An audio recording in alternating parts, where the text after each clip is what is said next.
नमस्कार लाडक्या बहिणींनो, आज अपात्र लाडक्या बहिणींसाठी एक आनंदाची बातमी घेऊन आलो. अशी आनंदाची बातमी जी तुमच्यासाठी खूपच महत्त्वाची ठरू शकते. म्हणजेच काय, तर तुमच्यासाठी ही बातमी खूप आनंदाची का ठरू शकते, कारण जास्त करून अपात्र लाभार्थी महिला ज्या आहेत यासाठीच आहेत आणि सरकारने जे आहे यासाठी एक पाऊल उचललेलं आहे. चांगलं पाऊल उचललेलं आहे. याला काय आपण म्हणू शकतो, व्ही म्हणजेच काय आपल्या भाषेत व्ही-आर-एसच्या आधारे जे आहे तुम्ही आता पात्र होऊ शकता आणि पात्र होत आहात. म्हणजेच काय, तर 1,00,000तून अर्ध्या जवळपास 80,000 लाडक्या बहीण व्ही-आर-एसच्या नियमानुसार पात्र आहेत. आता हा व्ही-आर-एसचा नियम काय आहे हे समजून सांगण्या अगोदर तुम्ही जर आपल्या चॅनलला आणखीनही लाईक केलं नसेल व्हिडिओला, तर लाईक करा, चॅनलला सबस्क्राईब करा आणि व्ही-आर-एसचा नियम समजून घ्या. व्ही-आर-एसच्या नियमामध्ये तुम्ही आज पात्र झालेला आहात आणि याचं सगळं उदाहरणासकट स्पष्टीकरण मी सुरू करतो. बघा, व्ही-आर-एसचा नियम काय आहे. सुरुवातीला मी तुम्हाला सांगतो. बातमीचा गाभा बघा. बातमी जी आहे आजचीच आलेली आहे. साम टीव्हीवर सकाळ माध्यमात जी बातमी पोस्ट झाली त्या बातमीनुसार व्ही-आर-एसच्या नियमानुसार तुम्ही पात्र झाला आहात. म्हणजेच 1,00,000पैकी जवळपास 80,000 बहिणी व्ही-आर-एसच्या नियमामध्ये बसत होत्या. त्या सरकारने पात्र करण्याचा निर्णय घेतला आहे. जवळपास लाडक्या बहिणी आता पात्र होण्याच्या प्रक्रियेला सुरुवात होत आहे. बघा, व्ही-आर-एस म्हणजे काय, तर लाडकी बहीण योजना, विभक्त रॅशन कार्ड सुना लाडकी बहीणसाठी पात्र. विभक्त लाडकी बहीण सुना म्हणजेच व्ही-आर-एस. व्ही-आर-एसच्या नियमानुसार तुम्ही आता जे आहे पात्र आहात. आता हे विभक्त रेशन कार्ड धारक सुना काय आहेत, तर हे सगळं समजून घेण्या अगोदर पूर्ण बातमीचा गाभा वाचूया आणि नेमकं काय काय बघा. एखाद्या ठिकाणी किती याचा आपल्याला प्रत्यय येऊ शकतो, एखाद्या जिल्ह्यात ह्या किती नोंदी आहेत बघा.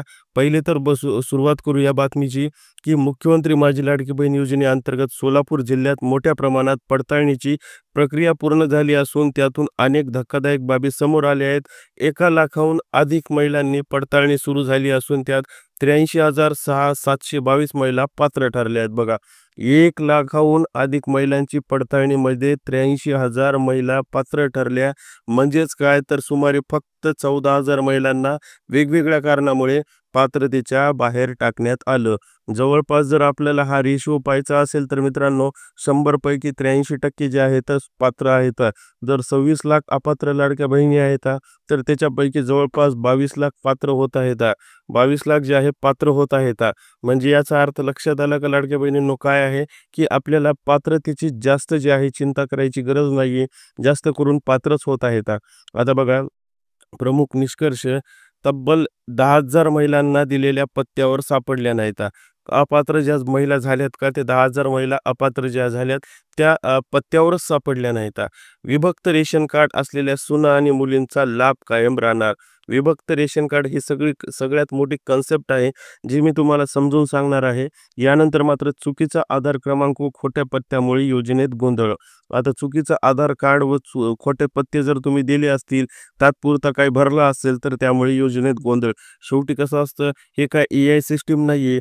इथं अंगणवाडीताई डोर टू डोर किंवा फोनवरून संपर्क साधत आहे. आता तुम्हाला किती दिवस एखाद्या गोष्टीचा संपर्क साधणार. बघा, पात्रतेचे नियम तुम्हाला एकदा छोट्या स्वरूपात समजून सांगतो. जे बातमी दिली त्यांनी पण समजून सांगितलं आहे, म्हणून ऐकून घ्या. नंतर व्ही-आर-एसचा नियम आपल्याला पाहायचा आहे. 21 ते 65 वयोगटातील महिलांचे अर्ज करू शकतात. एका कुटुंबात जास्तीत जास्त 2 महिलांना लाभ मिळू शकतो. मात्र प्रत्यक्षात अनेक महिलांनी हे निकष डावलून अर्ज केले होते आणि काही कुटुंबात 3 ते 4 महिलांनी अर्ज केले होते. अशा महिलांना पडताळणी प्रक्रियेदरम्यान अपात्र करण्यात आले. म्हणजेच काय, तर हे नियम जे आहेत ते सरकारने ठरवलेले, तुम्ही ते डावलले, त्याच्यामुळे तुम्हाला अपात्र करण्यात आलं. ही छोटी सोपी पद्धत आहे. त्याच्यात काही वेगळं काही विशेष नाही आहे. हे अपात्र आणि पात्र जे आहे तुमचे नियम पहिलेच घालून दिलेले होते. आता बघा, सगळ्यात मोठा निर्णय कोणता होता, तर व्ही-आर-एसचा निर्णय होता. व्ही-आर-एसच्या निर्णयामुळे जे आहे आता बऱ्याच सुना ज्या आहेत पात्र झाल्या आहेत. 70%च म्हणा त्याच्यातले व्ही-आर-एसच्या निर्णयामुळे पात्र झाले आहेत. विभक्त रेशन कार्ड असलेल्यांना दिलासा. म्हणजेच काय, तर अनेक महिलांचा विवाह झाल्यानंतर त्यांचे रेशन कार्ड वेगळे झाले होते. अशा प्रकरणात त्या स्वतंत्र कुटुंबाचा भाग मानल्या जातील आणि आता त्यांचा लाभ बंद होणार नाही, असे प्रशासनाने स्पष्ट केले आहे. त्यामुळे विभक्त रेशन कार्ड धारक सुना म्हणजेच व्ही-आर-एस या जे नियम आहे, या सुनांना जे आहे मुलींना योजनेतून दिलासा मिळणार आहे. म्हणजेच काय, तर तुमच्या आता घरातून तुमचा सासू-सासऱ्याकडून तुमचं रेशन कार्ड बाजूला केलं आणि तुमचं स्वतंत्र रेशन कार्ड केलं, तरी तुम्हाला आता लाभ आहे. कारण काय अट होती, की 15 वर्ष जुनं रेशन कार्ड असावं. त्याच्यामुळे काही बऱ्याच लाडक्या बहिणीला एका घरात तिघीजणी होत्या. तिघीजणीमध्ये काही ते लाभ भेटू शकत नव्हतं एका रेशन कार्डवर. मग एकाला कोणालाही रेशन कार्ड वेगळं काढता आलं पाहिजे होतं. म्हणून एकानं रेशन कार्ड वेगळं काढलं, मात्र ते जुनं नव्हतं. म्हणून त्याचा लाभ जे आहे भेटू शकला नाही. मात्र आता शासनानं मंजूर केलं, की एका घरात तिघी जरी असल्या, तरी एखाद्या मुलानं जर रेशन कार्ड काढलं, तर त्याला मात्र आम्ही पात्र करणार आहोत. बघा, गंभीर समस्या सांगतो तुम्हाला. सगळ्यात मेन गंभीर समस्या पडताळणी दरम्यान काही बाबी उघडकीस आल्या. चुकीचे आधार क्रमांक नोंदवल्यामुळे चुकीच्या खात्यात जमा झाला. म्हणजेच काय, तर तुमचा आधार क्रमांक टाईप करताना चुकलाय.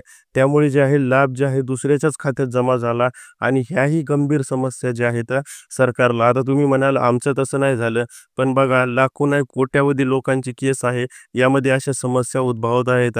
काहीही होऊ शकतं. ज्यांच्या खात्यात लाभ जमा व्हायला हवा होता, त्या पात्र महिलांना अद्याप एकही रुपया आलेला नाही.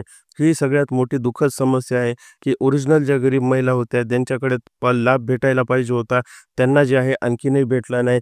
जून, जुलै, ऑगस्ट 3 महिन्यापासून त्या बिचाऱ्या शांत आहेत.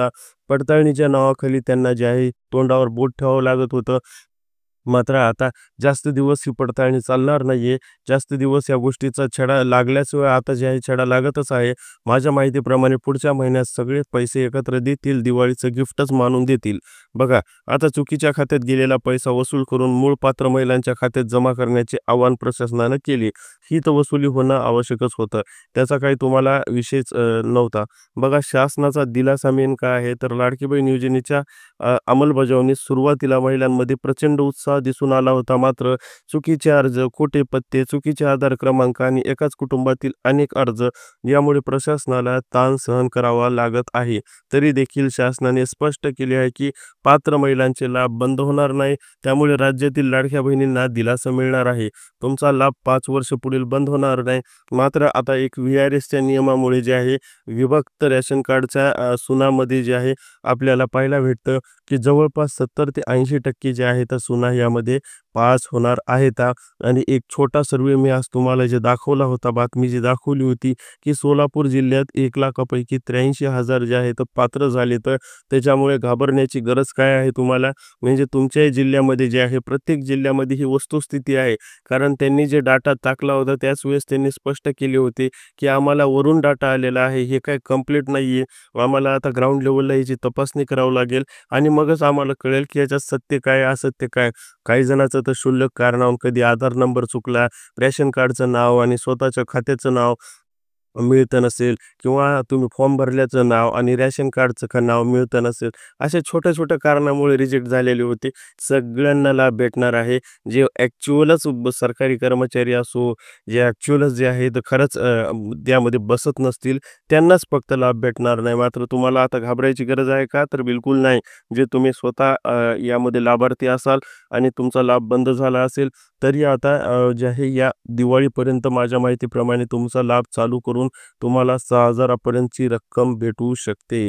तर हा होता VRSचा नियम. ही होती एक आनंदाची छोटी अपडेट. व्हिडिओ आवडला असेल तर नक्की लाईक करा, चॅनलला सबस्क्राईब करायला विसरू नका.